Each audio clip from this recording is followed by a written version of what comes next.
어느 장로님에게 대학생 딸이 있었답니다. An elder had a daughter who was in college. 이 여학생은 인물도 예쁘고 키도 크고 날씬하고 참으로 많은 사람들의 눈길을 끄는 처녀였습니다. This girl was pretty, tall, lean, and she attracted many people's attention. 그런데 사람들의 눈길을 끄는 또 하나의 이유가 있었는데 그것은 이 처녀는 항상 유행의 첨단의 옷을 입고 다닌다는 사실입니다. But there was another reason why she was attracting people's attention. She always wore edgy clothing. 한 번은 주일날 교회에 왔는데 배꼽 티를 입고 교회로 온 겁니다. One Sunday she walked around the church in a crop top that clearly showed her belly button. 아버지 장로님은 이 딸 때문에 너무 창피해서 얼굴이 막 빨개져서 고개도 못 들고 한숨만 푹푹 내쉬고 있었습니다. Her father, elder, was so ashamed of her that he blushed, sighed, and couldn't even lift his face. 보다 못한 목사님이 한마디 했습니다. 너는 어떻게 다 큰 처녀가 그렇게 배꼽을 다 내놓고 다니니? 그것도 하나님이 계신 이 예배당에서. So finally the pastor said to her, Hey you, how can you as an adult walk around exposing your belly button like that? Especially in this sanctuary where God is present.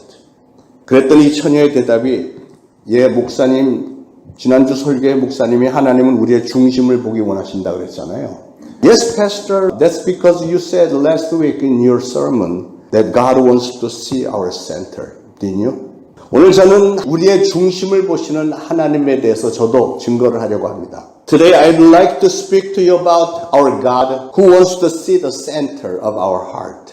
세상을 살다 보면 우리는 많은 사람들을 만나게 되는데 우리는 자기도 모르는 사이에 나 자신과 남들을 비교를 하게 됩니다. In living in this world, we run into so many people and we tend to compare ourselves to other people subconsciously. 나는 왜 이렇게 가진 것이 없을까? 다른 사람들은 저렇게 좋은 집에서 살고 사고 싶은 것들 마음대로 사는데 왜 나는 맨날 이 모양 이 꼴로 살까? Why am I so broke while so many people live in such luxurious apartments and buy whatever they want? Why am I living so poor like that? 나보다 좀 못 사는 사람들과 비교를 하면 그래도 감사한 마음이 좀 들 텐데 그러지 않고 꼭 잘 사는 사람하고만 비교를 하니까 문제가 되는 것입니다. If you compare yourself with less fortunate people, you could have been thankful, but you always compare yourself with well-off people, and that is where the problem comes from. 여러분, 사람들은 누구나 다 열등의식을 조금씩 갖고 있습니다. Everybody seems to have some kind of inferiority complex, right? 어떤 사람은 키 작은 것에 대해서 열등의식을 가지고 있고 어떤 사람은 외모에 대한 열등의식이 있습니다. Some people have an inferiority complex about their height and some about their appearance. 남들처럼 재능이 많지 않은 것, 머리가 좋지 않은 것, 가정적인 배경, 학벌이 없는 것. Some about not having talents, intelligence, good family background, or academic achievements.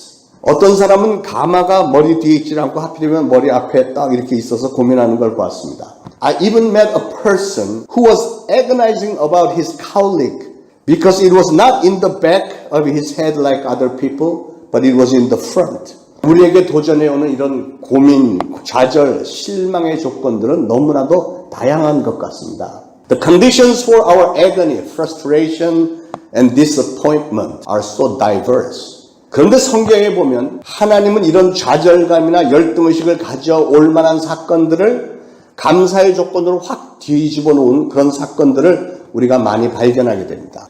But in the Bible, I see so many cases where God had turned those conditions of frustration or inferiority complex into thanksgiving.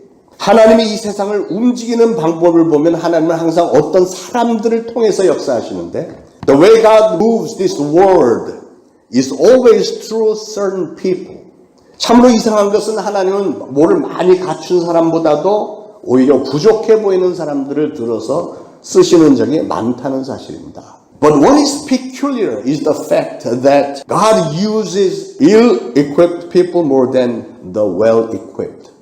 우리가 보기에 자격을 많이 갖춘 사람, 특별히 완벽에 가깝다고 느끼는 사람은 하나님 보시기에는 스스로 부족하다고 느끼는 사람보다 오히려 더 큰 약점이 있다는 사실을 우리는 알아야 됩니다. In the eyes of God, People who appear to be well equipped, especially those who feel that they are almost perfect, on the contrary, have great flaws than the one who feel inferior. 그게 뭘까요? What would those flaws be? 그건 자만심과 교만의식인데 그런 교만하고 자만심에 가득한 사람에게 하나님은 그렇게 별 관심이 없으십니다. There is self-conceit, arrogance, and haughtiness, but God is not very interested in such people. 나는 부족하다 이런 생각을 가지고 사는 사람이 역시 겸손하더라고요. People who have a sense of inferiority are naturally humble. 그런 겸손한 사람에게 하나님은 관심을 가지고 계시며 그런 겸손한 사람을 하나님은 선택해 쓰시고 그런 사람이 결국은 축복을 받더라고요. God is very much interested in humble people. Those are the people who are chosen to do God's work and they are the ones who are eventually blessed. Amen? 우리 인간들은 눈앞에 보이는 현상들로 쉽게 판단을 하려고 듭니다. People tend to make a quick judgment based on what they see. 사람을 선택할 때도 외모를 보고 집안의 배경을 보고 입은 옷을 봅니다. In choosing people, they look at the appearance, family background, and their clothing. 어떤 사람은 나는 사람을 만나면 항상 그 사람의 헤어스타일과 구두를 봅니다. 이런 사람들이 있습니다. Someone once said to me, when I meet a person, the first thing I see is his hairstyle and his shoes. 그런데 사람을 판단할 때 우리가 흔히 하는 큰 실수는 그가 어떤 사람인가를 보기 전에 그가 먼저 뭘 하는 사람인가, 어떻게 차려입었느냐, 어떻게 생겼느냐 이런 외모를 먼저 본다는 사실이죠. One of the big mistakes we make is this. Before we see what kind of person they are, we tend to see what they do, what kind of clothing they wear, what they look like, and etc. We look at the appearance first. 배우자를 고를 때도 마찬가지인 것 같아요. The same thing goes for selecting a spouse. 많은 사람들이 인물을 보고 키를 보고 학벌을 보고 재산을 보고 집안을 따집니다. Many people look at their face, height, degree, weight, and family background, and etc. 그러나 그런 것 보고 결혼했다가 나중에는 그런 것 때문에 오히려 더 눈물을 짜는 사람들 여러분 주변에서도 많이 보지 않습니까? And after they get married based on those things, they end up crying for the rest of their lives because of those things. Don't you see such people around you?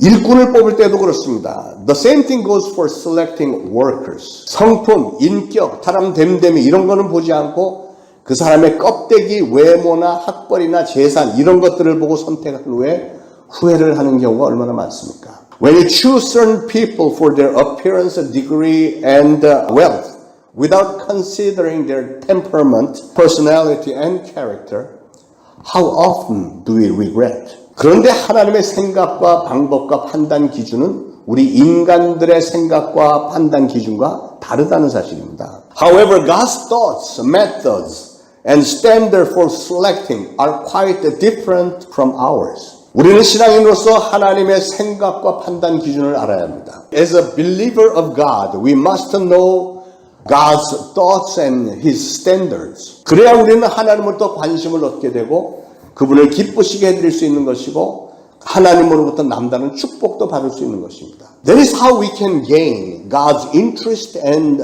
please Him and to receive special blessings. 그래서 저는 오늘 겉으로 나타나는 우리의 외모보다는 우리의 중심을 보시는 우리 하나님의 시각에서 성경에 나타나는 몇몇 인물에 얽힌 사건들을 살펴보고 그들의 부족함에도 불구하고 그들을 들어서 귀하게 사용하셨고 축복하셨던 하나님의 섭리를 생각해 보기를 원합니다. So today, I'd like to examine a few characters and their lives in the Bible. And also how God looked at the center of their heart rather than their appearance. In spite of their shortcomings, how God chose them and used them for His precious work and eventually blessed them. 하나님께서 이스라엘이라고 하는 민족을 만들기 위해서 그 민족을 시작할 만한 사람이 필요했습니다. God needed a person to start the new nation of Israel. 그래서 뽑은 사람이 바로 아브라함입니다. And that is how God chose Abraham. 그런데 아브라함의 가정 배경은 이 사람은 우상을 만들어서 팔아먹고 살았던 데라라는 사람의 아들이었습니다. But Abraham was the son of Terah, who was an idol maker. 아브라함은 하나님께서 가장 싫어했던 우상 장사를 하던 집안이었습니다. Abraham was from a family of idol makers, which God despised the most. 그런데 그게 다가 아닙니다. But that was not all. 아브라함은 비겁한 사람이었습니다. Abraham was a coward. 애굽에 갔다가 자기의 목숨이 위태로워지니까 자기의 부인 사라를 누이 동생이라고 속이면서 그 나라의 왕에게 수청을 들라고 내주기까지 했던 아주 치사한 사람이었습니다. When his life was threatened in Egypt, he lied that his wife Sarah was his sister and even gave his wife to the king of Egypt to serve him just to save his own life. 그것뿐만이 아니에요. And that is not all. 빨리 아들을 갖고 싶은 마음 때문에 자기의 부인의 하녀 하갈과 동침을 해서 아들을 낳았다가 훗날에 자기 아내 사라가 아들 이삭을 낳으니까 이 아내 사라의 성화에 못 이겨서 하갈과 이스마엘을 광야로 내쫓기까지 했던 아주 무책임한 사람이었습니다. He was so desperate to have a child that he slept with Hagar, who was a servant of Sarah. But when Sarah had Isaac and Sarah was kept irritating Abraham, he finally kicked Hagar and Ishmael out to the desert. He was a very irresponsible person. 이렇게 인간적으로 볼 때 흠이 많은 사람이었지만 그럼에도 불구하고 하나님 그를 선택하셨고 믿음의 조상으로 세워주셨습니다. Abraham was so incomplete and full of flaws like that. Nevertheless, God chose him and raised him up as the father of faith. 왜 그러셨죠? Why? 하나님이 아브라함을 선택하시고 축복하시는 이유는 단 한 가지입니다. The reason why God chose Abraham and blessed him was just for one reason.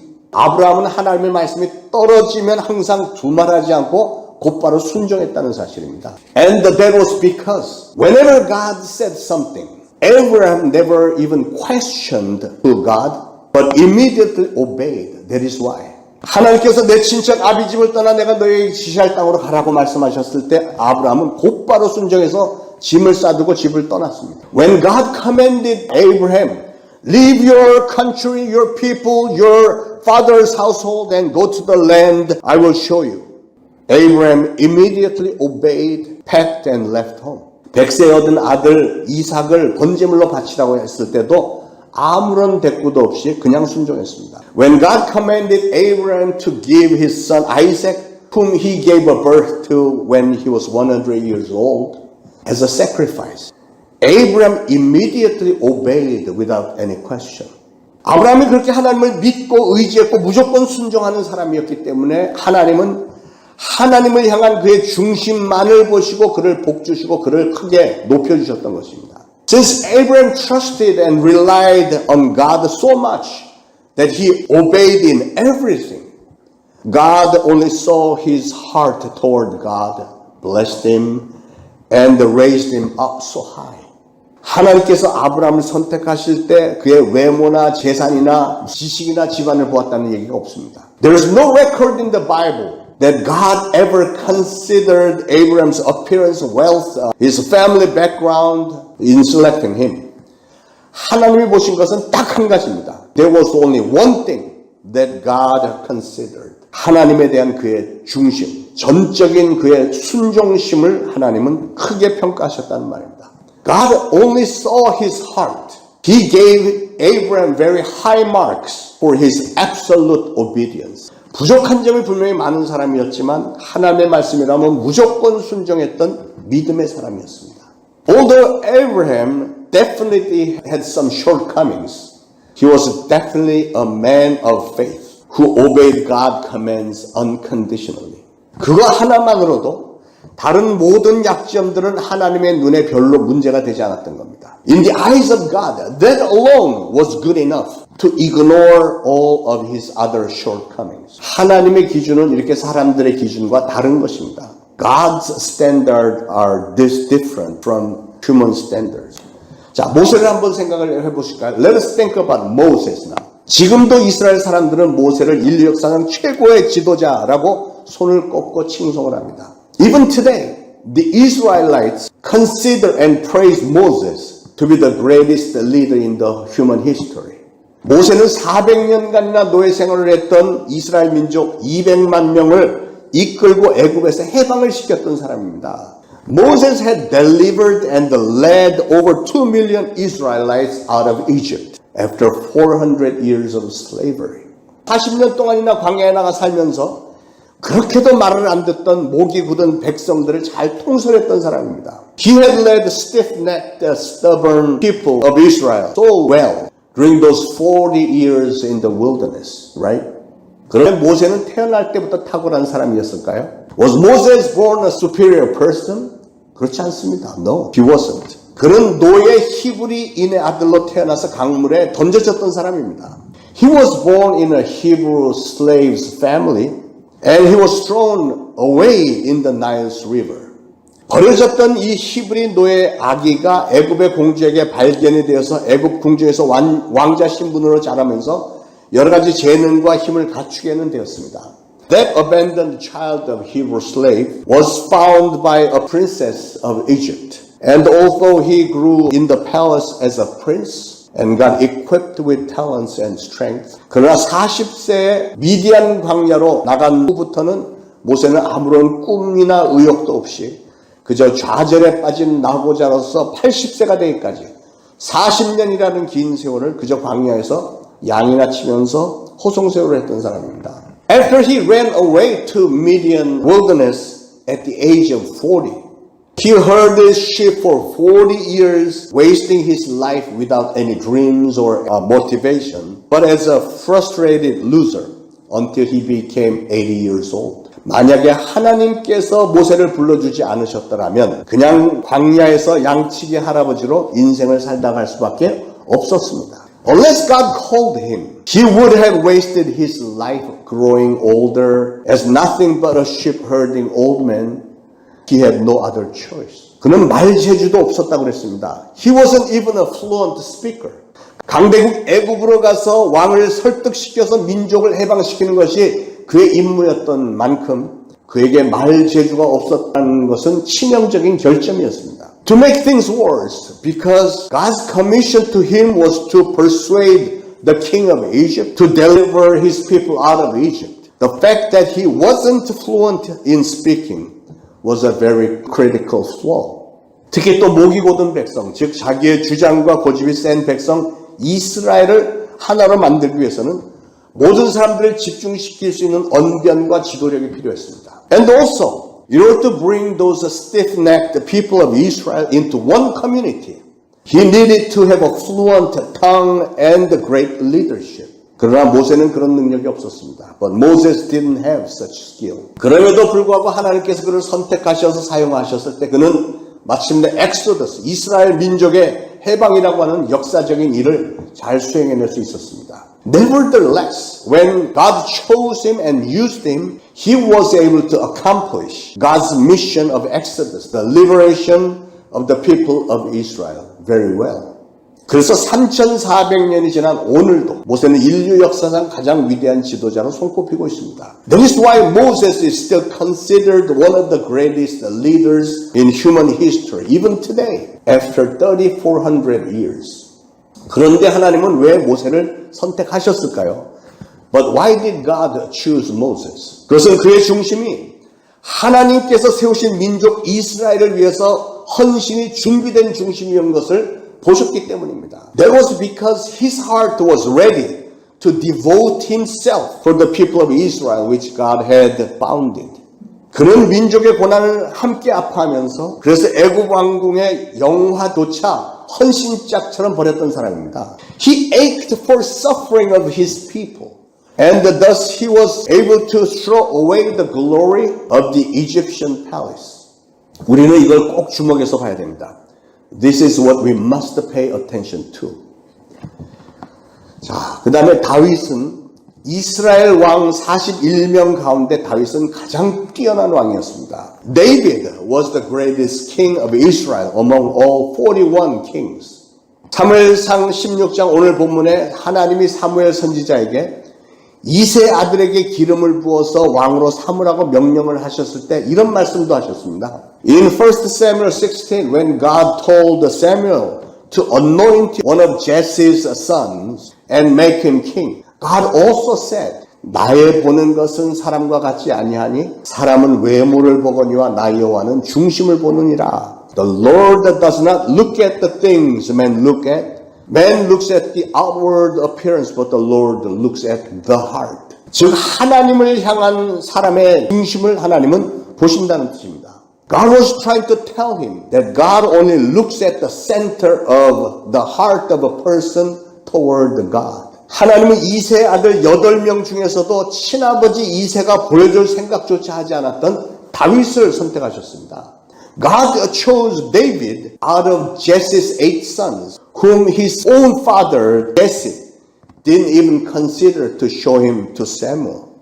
왜냐하면 하나님이 보시기에 다윗의 마음속에는 이 세상 인류 역사 가운데서 그 누구보다도 하나님을 경외하고 하나님을 사랑하는 마음이 있는 것을 보셨기 때문입니다. The reason why God chose David was because David had a heart to fear and love God more than anybody in human history. 하나님께서 일꾼을 선택하실 때 반드시 보시는 중요한 자격 기준이 있는데 그것은 그 사람의 중심을 보신다는 겁니다. When God chooses workers, God has a very important criteria, and that is the heart of the person toward God. 하나님의 일꾼들은 하나같이 하나님께 충성했던 사람들입니다. Every single worker of God was loyal to God. 그분들은 그들의 전생애를 충성 하나로 전적으로 하나님 앞에 다 바친 사람들이었습니다. They devoted their entire lives to God, right? 외모가 잘나고 못나고 이런 건 하나님에게 아무 상관이 없었습니다. Your appearance doesn't matter to God at all. 단지 우리의 중심, 우리 안에 충성심만 있으면 하나님은 쓰신다는 것입니다. 할렐루야. Only the center of our heart. Therefore, as long as you have the loyalty to God, God will use you. 할렐루야. 사도 바울이 얼마나 충성스러웠는지 한번 보십시오. Let's look at how loyal the apostle Paul was. 사도행전 14장에 보면 바울이 전도를 하러 루스드라로 들어갑니다. In the book of Acts, the apostle Paul goes to Lystra to preach the good news. 그때 유대인들이 방해를 하려 막 몰려들었습니다. Jews came to hinder Paul's ministry. 온갖 방해를 다 하더니 나중에는 돌팔매질을 해서 바울을 죽여서 동굴 밖에 내다 버렸습니다. After all kinds of hindrance, they eventually stoned Paul to death and dragged him out of the city. 바울은 한참 후에 깨어났습니다. 깨어나서 다시 성 안으로 들어가서 바로 그 다음날 바울은 그 만신창이 된 몸으로 더베를 향해서 떠났습니다. After a while, Paul woke up and went into the city. And the very next day, he went to Derbe. 더베는 루스드라에서 250km나 떨어진 곳입니다. Derbe was 250 kilometers away from Lystra. 아니 몸을 좀 추스를 때까지 좀 쉬었다 가지. 길도 좋지 않고 몸이 만신창이가 됐는데 그 몸으로 쩔뚝쩔뚝 하면서 그 먼 길을 간 겁니다. But he should have rested until he got well, right? The road was not even good. But he insisted on going there by walking with his crippled legs. 하여튼 예나 지금이나 예수만 믿는 사람들의 극성은 좀 알아줘야 됩니다. Throughout history, Christians' hardcore extremity is something else. 며칠 좀 쉬었다가 간다고 해서 누가 뭐라고 합니까? Even if he took a break for a few days, would anybody have blamed him? 아마도 측근 사람들은 가지 말라고 극구 말렸을 것입니다. People around him must have tried to stop or urge him to stay and rest for a while. 그러나 고집스럽게 바울은 쩔뚝쩔뚝하면서 길을 떠났습니다. But he was so stubborn that he took off limping. 무엇 때문입니까? For what? 복음 전파를 위해서요. For the evangelism of the gospel. 왜요? Why? 하나님을 향한 충성심 때문에. Because of his loyalty toward God. That was it. 바로 그겁니다. That was it. 예수 그리스도의 복음 전파를 위해서 바울은 자신의 몸을 하나도 아끼지 않았습니다. Paul never spared his body for the sake of spreading the gospel of Jesus Christ. 그런 열정이 있었기 때문에 바울은 1차 전도 여행 때는 2,000km를 걸었고 2차 전도 여행 때는 3,000km를 걸으면서 복음을 증거하는 신실한 전도자의 삶을 살았습니다. Because of such enthusiasm, Paul walked 2,000 kilometers during the first trip and 3,000 kilometers during the second trip, and he lived a very sincere life as an evangelist. 마침내는 기쁨으로 순교까지 할 수 있었습니다. Eventually, he was able to be martyred gladly. 사랑하는 여러분, 이 세상에서 가장 복된 사람이 누굴까요? Dear beloved, who do you think is the most blessed person in this whole world? 가장 복된 사람은 하나님을 향한 충성스러운 마음을 지닌 사람이라고 믿습니다. I believe it is the person who has loyalty to God in his heart. 하나님은 이런 충성된 사람을 그의 환경이나 그런 외모와는 전혀 상관없이 그저 좋아하십니다. God just loves this kind of loyal person regardless of his circumstances or his appearance, right? 이런 충성된 마음을 품고 사는 사람은 이 땅에서 무슨 물질적인 축복을 많이 받을 것이다. 그런 장담은 제가 드리지 않습니다. I cannot promise you that such people with loyalty will have some kind of material blessings. 아니, 사실 이 세상에서 그런 사람들은 좀 더 삶이 험하고 어려울 수 있습니다. 그러나 그런 신앙인을 하나님은 귀한 일에 사용하신다는 사실이죠. But rather your life in this world can be rough and difficult. But one thing I know for sure is God will use such people for goodness. 그리고 그런 사람들은 극심한 환난과 핍박 가운데서도 그 귀한 하나님의 사역을 자기에게 맡겨주셨다고 하는 데 대해서 감격으로 온 몸을 전율하면서요. Such people will tremble with deep inspiration that they have been used by God for His good purpose, in spite of such extreme tribulation and persecution.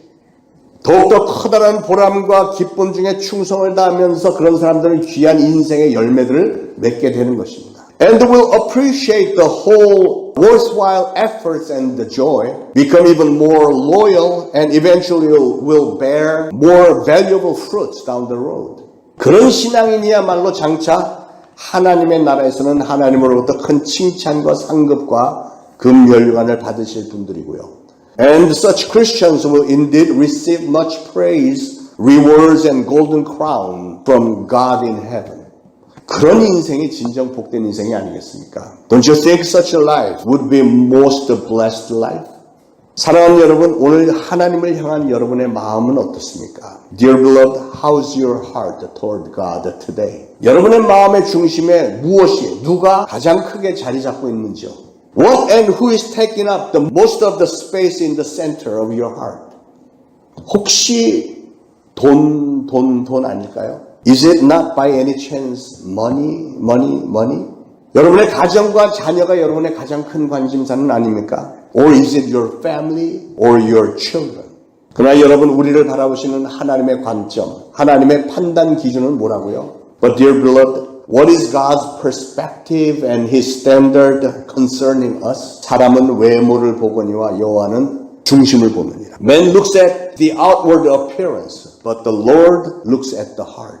오늘 이 말씀에서 하나님의 판단 기준을 항상 기억하시길 바랍니다. From this verse, I want you to remember God's criteria. 앞으로 하나님의 마음에 합한 중심, 즉 하나님이 높이 평가해 주실 만한 충성심을 보유한 신앙인들이 되시기 바랍니다. From now on, I want you to become a believer who has a heart that is pleasing to God. In other words, have loyalty toward God so He can value you very highly. 여러분의 삶 속에서 신앙의 열매를 많이 맺으시기 바랍니다. Bear many fruits of faith throughout your life.